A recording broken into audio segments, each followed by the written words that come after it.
Surah Infitar. Central theme and relationship with the previous surah.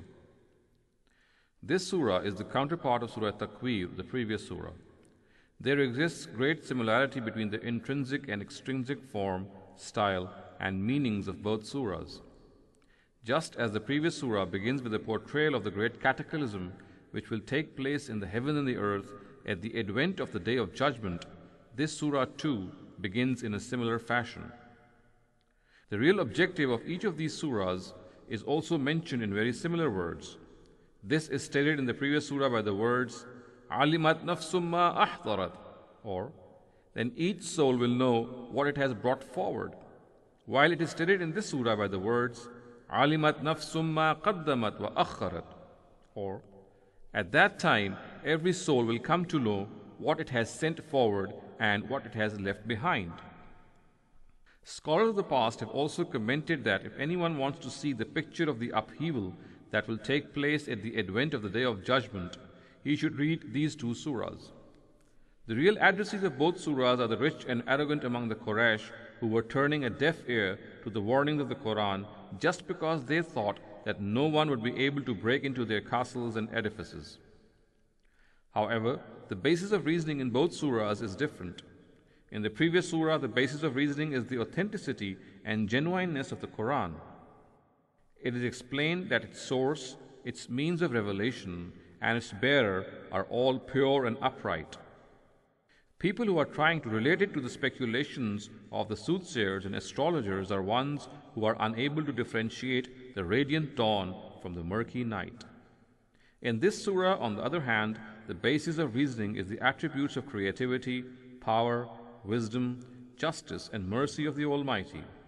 In other words, the signs of God's power and mercy evident in man's being entail that one day God set up a day of reward and punishment in which the righteous are rewarded and the rebellious are punished.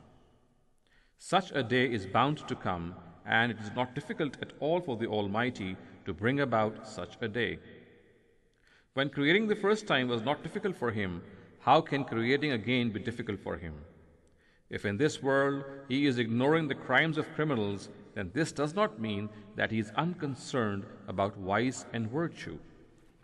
It is only because of His munificence that He gives respite to His servants so that they may reform themselves if they want to.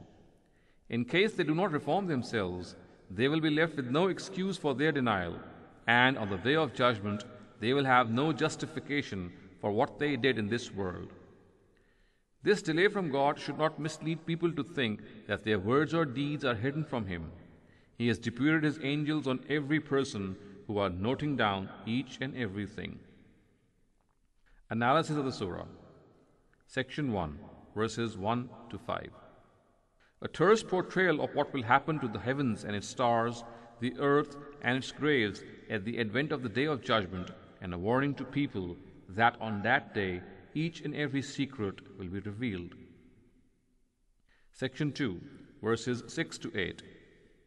With reference to the grandeur of the divine attributes of power, wisdom, mercy, and justice found in the formation of a human being, a reminder is sounded that no one should think that the day of judgment is beyond the power of God, and that no one should remain in the misconception that he will be left unaccountable. The thorough and perfect way in which God has created human beings shows that their existence is not without a purpose and meaning. Section 4, verses 9 to 12. People should not remain in the misconception that God is unaware of all their words and deeds, so that He needs a day to have count of them. He has deputed angels on each person who record all their words and deeds with full caution and faithfulness. Section 4, verses 13 to 16. On the day of judgment, the righteous and the faithful will enter the gardens of blessings, and the wrongdoers shall be cast into hell. Once they enter it, they will never be able to get out from it. Section 5, verses 17 to 19. A mention of the impartial justice which will be delivered on the day of judgment. On that day, all authority and power will rest with God. No person will be able to interfere in someone else's affairs. Text of the Surah. Bismillahir Rahmanir Rahim. إذا السماء انفطرت وإذا الكواكب انتثرت وإذا البحار فجرت وإذا القبور بعثرت علمت نفس ما قدمت وأخرت يا أيها الإنسان ما غرك بربك الكريم الذي خلقك فسواك فعدلك في أي صورة ما شاء ركبك كلا بل تكذبون بالدين وإن عليكم لحافظين كراما كاتبين يعلمون ما تفعلون إن الأبرار لفي نعيم وإن الفجار لفي جحيم يصلونها يوم الدين وما هم عنها بغائبين وما أدراك ما يوم الدين ثم ما أدراك ما يوم الدين يوم لا تملك نفس لنفس شيئا والأمر يومئذ لله. Translation of the Surah. In the name of God, the most gracious, the ever merciful. When the skies went asunder, and when the stars are scattered, and when the seas burst forth, and when the graves are opened, at that time every soul will come to know what it has sent forward and what it has left behind. O man, what is it that has deceived you about your beneficent Lord, who made your sketch, then perfected you, and gave you due proportion?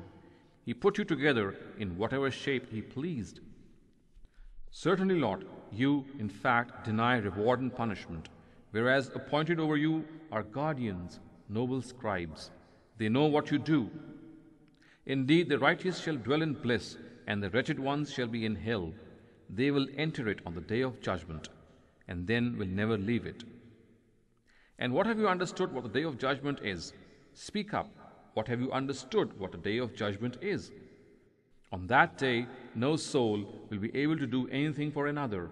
The matter on that day will entirely be in the hands of God.